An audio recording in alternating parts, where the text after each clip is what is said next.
玛格丽特是一位年轻的妻子，几周后她将与丈夫迎来一个可爱的孩子。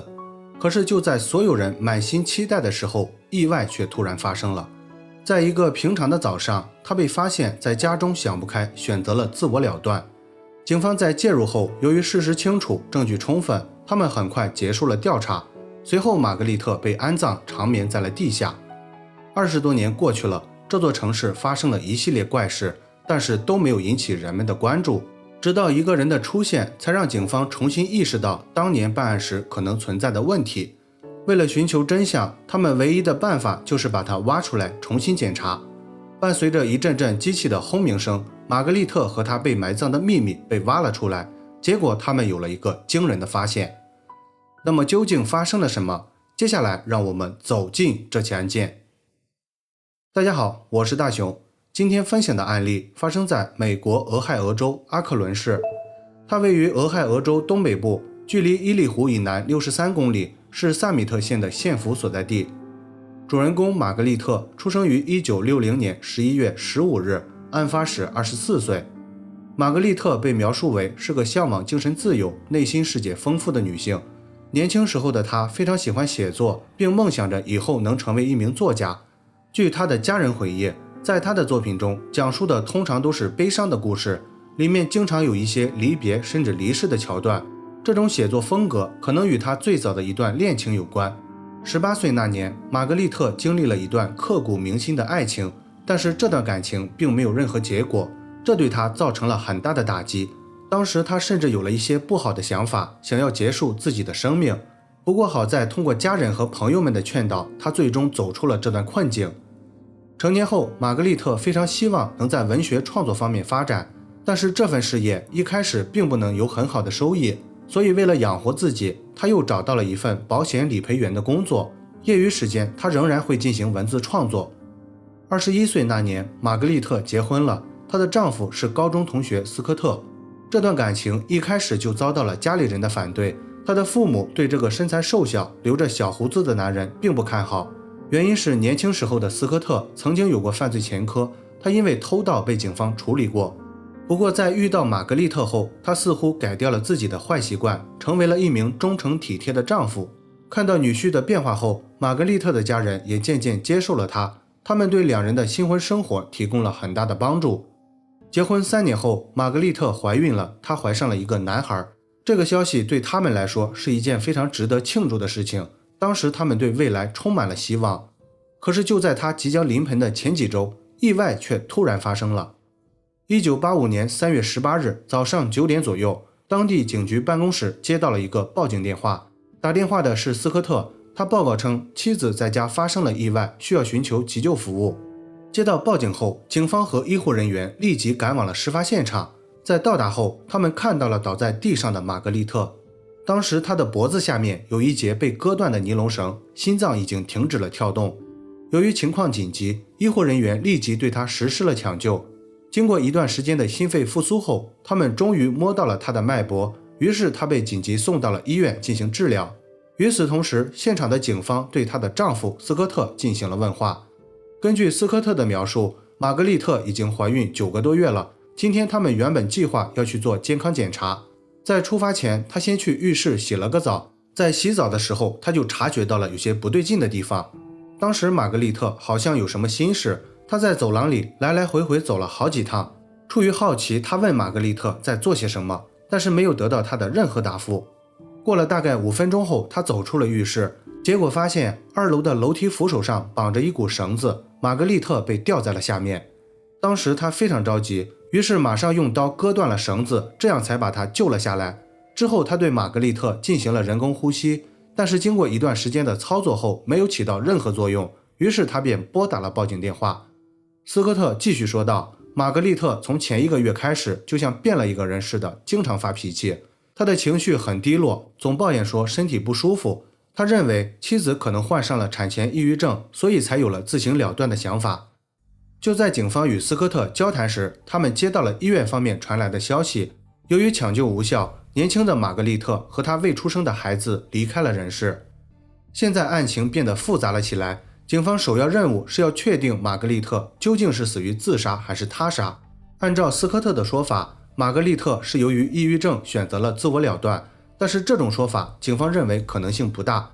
首先，作为一个即将成为母亲的人，她不可能在这个时候想不开。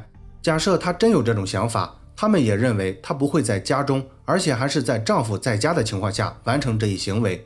因为按照以往的经验来看，通常有这种想法的人都会选择在一个没有人的地方进行，目的就是为了不被人发现，所以警方认为这很可疑。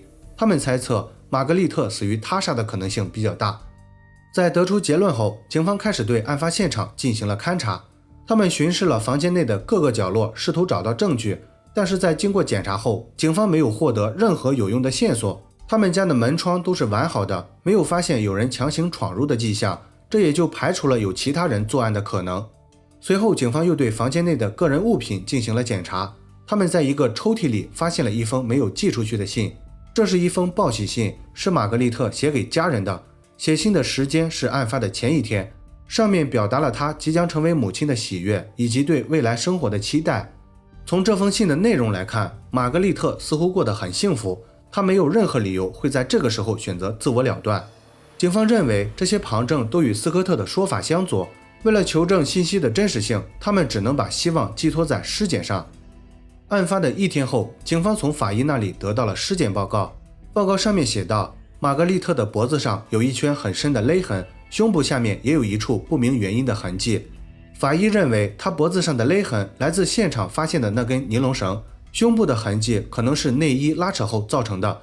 结合这些发现，他们认定玛格丽特死于自杀。警方对于这份结论表示有些不确定，因为他们从现场发现的那封信以及各种常识判断，这件事情可能没有表面上看起来那么简单。为了印证这一点，警方继续进行了调查。他们首先对两人的财务状况进行了排查。玛格丽特没有购买任何人身意外险，这也就排除了典型谋杀案中的作案动机。接着他们又对两人的家人以及好友进行了走访。当时所有人都说两人的感情很好，没有闹过矛盾。而且玛格丽特的一位朋友还给警方讲述了他在18岁时因为失恋发生的那件类似的事情，这也让警方稍微打消了疑虑。随后他们又找到了斯科特进行了问话。斯科特仍然坚持自己第一次的说法，他坚称妻子患上了抑郁症。为了让警方相信他的说法，这次他还拿出了证据。斯科特交给了警方一封玛格丽特写下的遗书，上面的内容描述的是他在生活中经历的一些困难。在文章最后，他提到了想要结束自己生命的想法。调查到这里，警方认为已经没有任何必要再继续了，他们也相信了玛格丽特是自己结束了生命。1985年3月25日，案发的1周后，调查正式结束。玛格丽特的家人为她举办了隆重的葬礼，她被安葬在了斯诺劳恩纪念花园。玛格丽特去世的几个月后，她的家人和朋友已经渐渐适应了没有她的生活。就在人们即将遗忘掉她的时候，阿克伦市发生了一系列离奇的事件。不断有居民报告称家中遭到了洗劫，但是丢失的都不是贵重物品。警方对这件事情非常重视，于是他们进行了调查。据多名目击者描述，这名盗贼身穿黑色忍者套装，身材偏瘦，有着深色头发。警方根据这些特征制作了一份悬赏公告，他们把这些信息刊登在了报纸上，向民众征集有效线索。公告发布后没多久，他们就接到了一个举报电话，打电话的是玛格丽特的一位朋友。他说在看到这名盗贼的描述后，心里马上想到了一个人，这个人就是斯科特。有了这条线索后，警方马上找到了他进行了问话。整个审讯过程进行得非常顺利，斯科特很快就向警方坦白了。他说妻子在去世后，他没有了约束，又陷入了年轻时候的不良行为。斯科特坦言，他所做的这一切并不是为了钱，只是为了寻求刺激。由于斯科特非常配合，所以案件很快就结案了。最后他因犯有10起盗窃罪被判6年有期徒刑。时光飞逝，转眼来到了2009年3月，在玛格丽特遇害的24年后，阿克伦市又发生了一起离奇的事件。这天凌晨3点20分，当地警局接到了一个报警电话，打电话的是一位小女孩，她报告称她的家中突然起火，发生了火灾。接到报警后，调度员立即安排了消防车赶往了现场。在到达后，消防员们立即对这座着火的民宅进行了灭火工作。当时这座房子燃烧得非常厉害，他们费了很大的力气才最终控制住了火情。幸运的是，这场大火没有造成人员损失。里面的住户一对中年夫妇以及他们的2个孩子都安全地逃了出来。灭火工作结束后，当地警方开始介入处理这起事件。进入现场后，警方马上闻到了一股刺鼻的汽油味，接着他们在一处空地上找到了一个可疑的汽油桶。在对房屋仔细检查后，他们又发现这所房子的煤气管道被人为关闭了。这一切的迹象都表明，这起火灾的原因可能是人为制造的。于是他们对房屋的主人进行了问话。这座房子的主人不是别人，还是斯科特。斯科特在玛格丽特去世后又重新结婚，他与现任妻子先后有了一对儿女。在火灾发生前，他们一直住在这所房子里。按照斯科特的描述，当晚凌晨3点左右，他醒来准备去上卫生间，就在这时他发现了火灾，于是他马上回到房间叫醒了妻子和他的孩子，然后带着他们逃了出来。当时坐在警车里的斯科特不知道出于什么原因突然变得非常健谈，他转口又对警方提起了20多年前他第一任妻子玛格丽特的事情。当时这名办案的警员并不知道他以往的经历，但是斯科特的这些话让他深深地记在了心里，因为他说的都是一些不太相关的话，看起来并不怎么关心房子着火的事情。这些举动让警方怀疑他似乎想隐瞒一些事情，于是警方把他带回了警局。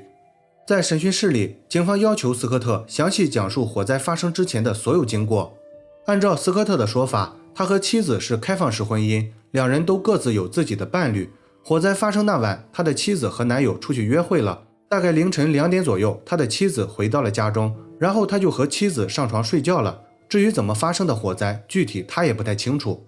听完斯科特的描述后，警方表达了他们的看法，他们结合现场的情况判断，认定这是一起人为制造的事故。随后警方询问了他是否有怀疑对象。斯科特见状，马上拿出了一张纸条，然后他说道，火灾发生那晚早些时候，他曾经见到过附近有一些可疑的人员，他怀疑当时这些人在进行不法交易，同时这些人也发现了他担心自己会遭到报复，于是为了安全起见，他记下了他们的车牌信息。警方对于这个对答如流、准备充分的受害者产生了浓厚的兴趣，他们非常想知道这里面到底发生了什么。之后警方根据斯科特提供的线索进行了调查，可是调查到最后并没有发现任何有嫌疑的人员，于是警方反过头来又对斯科特进行了调查，结果发现当时斯科特陷入了财务危机，他欠下了大概20万美元的债务。而更加让警方感到惊讶的是，心思缜密的斯科特在火灾发生后不久就给保险公司提供了一份录像资料，他在录像里详细拍摄了家里的每一样物品，而且拍摄的时间就在案发的前不久。这一系列行为让警方怀疑斯科特很可能是因为债务问题点燃了自己的房子，试图骗保。这是一个非常可怕的信号，这说明斯科特是个胆大妄为、心思深沉的阴谋策划者。警方认为在他的身上可能还有一些不为人知的秘密。接下来他们兵分两路对斯科特进行了调查，一方面是针对火灾发生的原因，另一方面则是关于他的过去。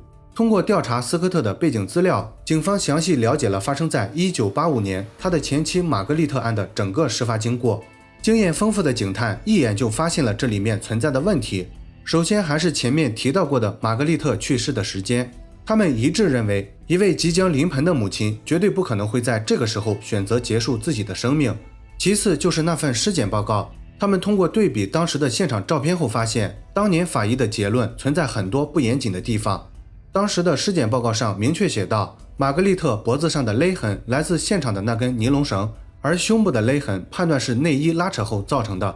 可是经过他们仔细分析后发现，她脖子上的勒痕很宽，并且上面也没有尼龙绳的纹理，这就说明玛格丽特很可能是死于他杀。那么如果是他杀的话，这里面肯定会有作案动机，于是警方又深入进行了调查。通过各方面打听和走访，他们得知玛格丽特在去世的几周后，斯科特就搬到了一个女人的家里。经过各种渠道，警方最终联系上了这名女子。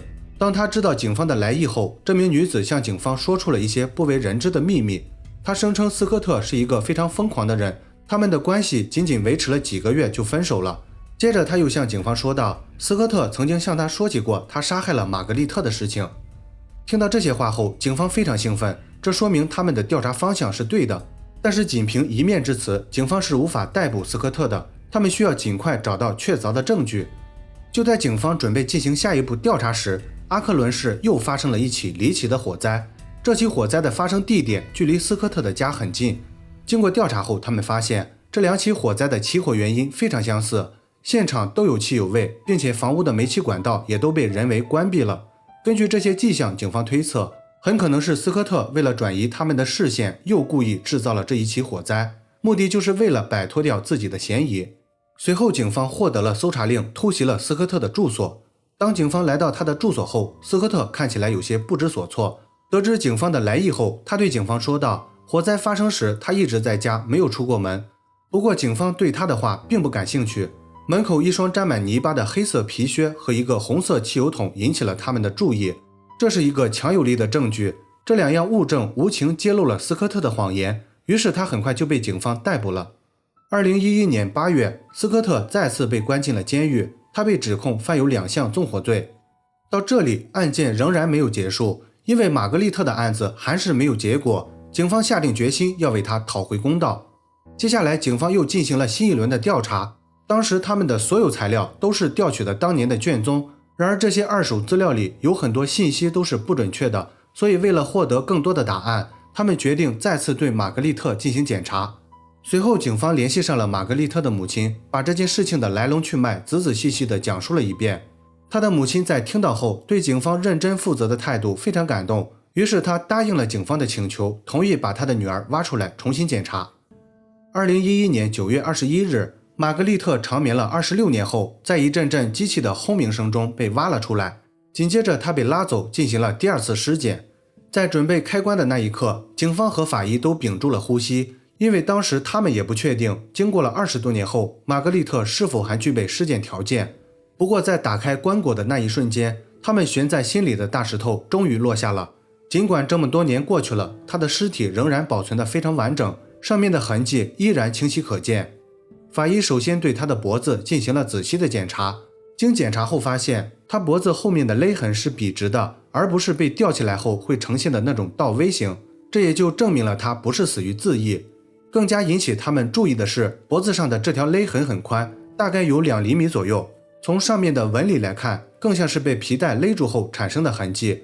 接下来就是他胸部那处不明原因的勒痕了。经过对比后，他们最终确定这处勒痕与案发现场的尼龙绳大小以及纹理相符。根据这些发现，警方对案件进行了梳理。他们认为斯科特首先使用皮带窒息了玛格丽特，然后他又用事先准备好的尼龙绳缠在了玛格丽特的胸前，之后用绳子把她拖到了楼梯井下面。这也是为什么在她胸前会留下尼龙绳痕迹的原因。为了证明这一理论，警方又用假人进行了实验。通过还原案发现场，警方在假人的脖子上得到了一条与玛格丽特完全不一致的痕迹。紧接着他们又进行了下一场实验，他们利用粘土制造了一个圆柱体，然后他们找到了几种比较常见的男士皮带进行了测试。经过对比留在粘土上的痕迹，他们得到了一个与玛格丽特脖子上一样的勒痕。这2项实验无疑证实了警方的推测，不过这仍然是间接证据，还达不到起诉条件。由于线索很少，调查只能进行到这里了。现在的警方需要从其他方面寻找突破口，于是他们抱着试试看的态度来到了监狱，与斯科特进行了对话。他们想劝说斯科特放弃抵抗，主动接受这个惩罚。不过斯科特非常自大，他拒绝回答警方提出的任何问题。尽管困难重重，警方依然没有放弃。